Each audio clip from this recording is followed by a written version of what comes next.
give an x-ray a shot to see what's inside, I could be looking to either save the device, so I might want to check where any ribbon cables or any connections might be that I could damage. I also want to be sure that I'm not damaging the circuit board within that could hold evidence or anything of value.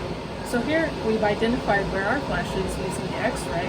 It'll give me a better indication of where I might start the teardown